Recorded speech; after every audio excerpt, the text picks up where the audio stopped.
Hello, I am Chuang. Let's draw the forelimbs of Lufengosaurus.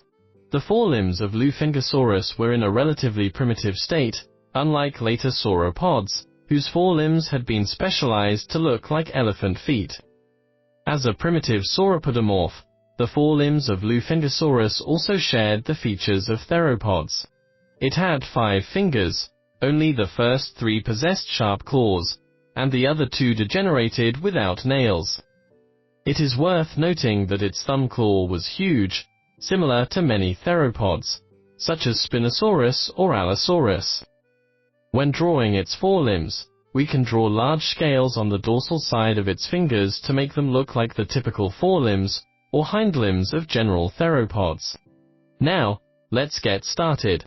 We begin with the draft. From its lower arm, we outline its shape with very loose lines. This location is its wrist. We pinpoint the locations of its fingers. It had 5 fingers. The first 3 were thick and took up most of the entire palm.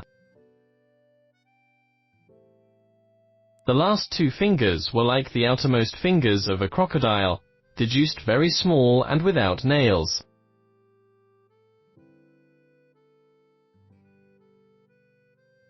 Next, we draw some muscles on the forearm. Afterward, we can draw these fingers with more details. Start from the second finger.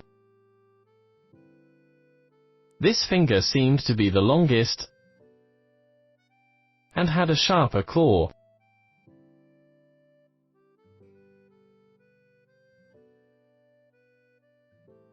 The third finger was slightly shorter, and its claw was also relatively short.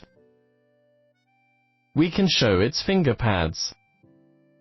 Its first finger was shorter than the other 2 but had a huge curved claw. We can draw this claw tilted upward.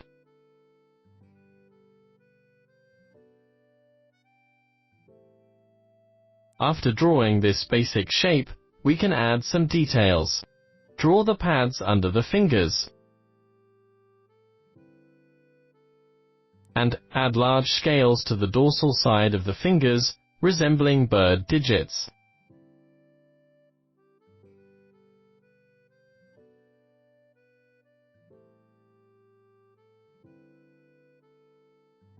Let's also add scales to the third finger. When drawing the position between fingers, the middle finger can have skin covering both sides. Add some shading to this finger to make it look more three-dimensional.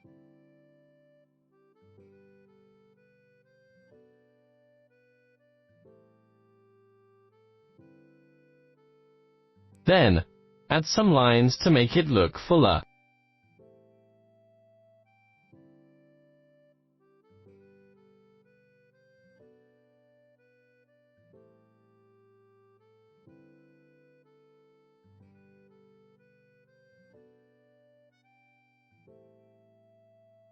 We can also add shadings to the outermost 2 fingers.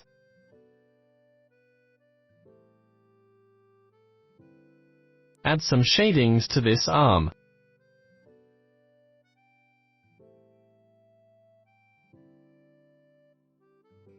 On the dorsal side of the palm, we can draw some relatively large scales.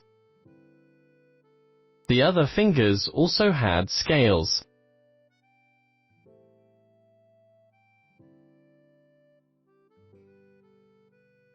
The closer these scales near the middle back of the hand, the bigger they can be. And when coming to the lateral sides, and the top and bottom, they get smaller. For the shape of the scales, we can take reference to those on the crocodile's hands, and draw them in a somewhat square shape. Currently, we do not have specific fossils about the forelimb scales of this type of dinosaur. You can rely on modern animals to draw this part.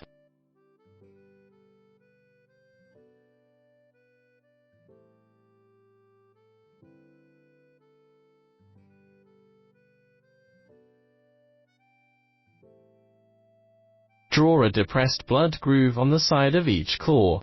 This blood groove is a structure that accommodates blood vessels. The blood vessels can provide nutrients to the nails. Then, draw some worn traces on the surface of the claws.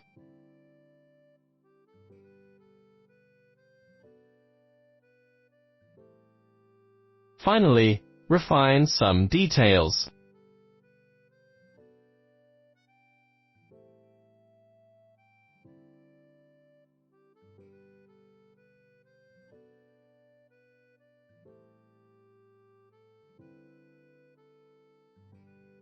In this way, we finished drawing this forelimb of Lufengosaurus.